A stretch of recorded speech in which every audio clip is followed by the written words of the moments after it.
Samsung smart ওভেনে pudding বানাতে গিয়ে অনেকে একটা প্রশ্ন করেন, কোন মোডে দিব, কত ডিগ্রি, কত মিনিট। আজ মাত্র 3 মিনিটে সব সহজ করে বলে দিচ্ছি।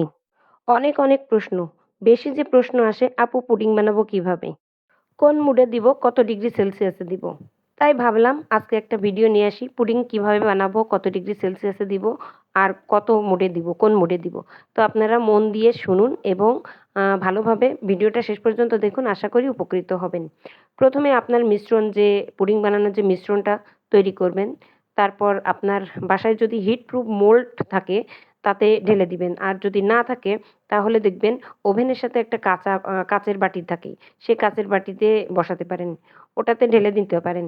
কিন্তু ওই কাচের বাটি রাখার জন্য ওভেন প্রুফ একটা 2 থেকে 3 ইঞ্চি গর্ত মতো একটা মোল্ড লাগবে, যেগুলো আছে ওই পিৎজা বানানোর যে ট্রে আছে ওই রকম টাইপের, কিন্তু 2-3 ইঞ্চি পানি রাখা যাবে এবং সেটা গরম হয়ে যাতে ফুটার সময় ছড়িয়ে না পড়ে, সেরকম একটা মোল্ড নিতে হবে। তার মোল্ড নিয়ে নিতে পারেন। এই যে আমার হাতে যে কাঁচের বাটিটা, এটা কিন্তু ওভেনের সাথেই দিয়েছিল, আর এটা পুডিং বানানোর জন্য।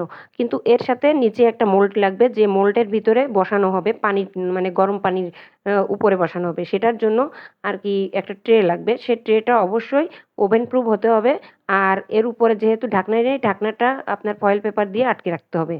এরপরে কনভেকশন মোড, যেটা কনভেকশন মোড আছে ওটাতে ক্লিক করতে হবে, ওটা সিলেক্ট করতে হবে। তারপরে তাপমাত্রা বাড়ানো বা কমানোর জন্য বাড়াতে চাইলে বাড়াতে পারবেন, কমাতে চাইলে কমাতে পারবেন। কিন্তু যেহেতু এখানে পুডিং বানানো হবে, সেহেতু 160 ডিগ্রি সেলসিয়াসে রাখবেন। অবশ্যই মনে রাখবেন, পুডিং বানানোর জন্য 160 ডিগ্রি সেলসিয়াস, কেক বানানোর জন্য 180 ডিগ্রি সেলসিয়াস, পিৎজা বানানোর জন্য 180 ডিগ্রি সেলসিয়াস। তো যাই হোক, একটা বড় ট্রে, যা 2-3 ইঞ্চি গভীর হবে সেরকম একটা ট্রে নেবেন, তার উপরে পানি রাখবেন। পানি রেখে 5 মিনিটের জন্য প্রিহিট করে নেবেন।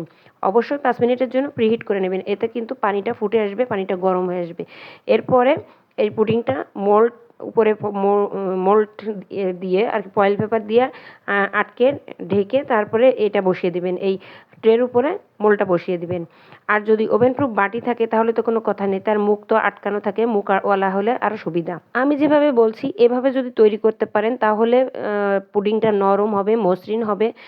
আর অবশ্যই এরপরে 45 থেকে 50 মিনিট টাইম সেট করবেন। টাইম সেট করে 45 থেকে 50 মিনিট টাইম সেট করে পুডিংটা দিবেন। আর তারপরে যখন হয়ে যাবে তখন তো সিগন্যাল দিবে। সিগন্যাল দেওয়ার পরে একটা টুথপিক নিবেন চেক করার জন্য।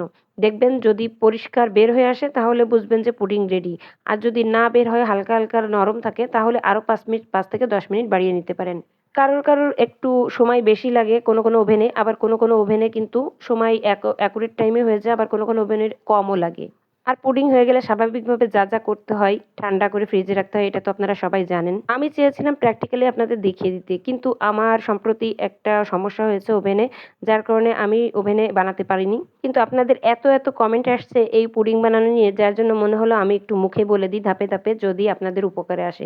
তো আশা করি আমি যেভাবে বলেছি সেভাবে যদি করতে পারেন, আপনারা সম্পূর্ণ সঠিকভাবে যদি করতে পারেন, সুন্দর একটা পুডিং তৈরি করতে পারবেন। আমি তো ধাপে ধাপে বলেই দিলাম কিভাবে তৈরি করতে হবে, কোন মুডে তৈরি করতে হবে, কত ডিগ্রি সেলসিয়াস দিবেন, কত সময় বেক করবেন। তো আশা করি আপনারা এই অনুযায়ী বানালে সুন্দর একটা পুডিং তৈরি করতে পারবেন।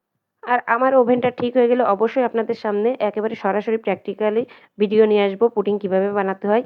আর যদি কারোর কোনো প্রশ্ন থাকে এই ওভেন সম্পর্কে, অবশ্যই আপনারা নির্দ্বিধায় করতে পারেন, আমি আপনাদের সামনে ভিডিও নিয়ে চলে আসবো।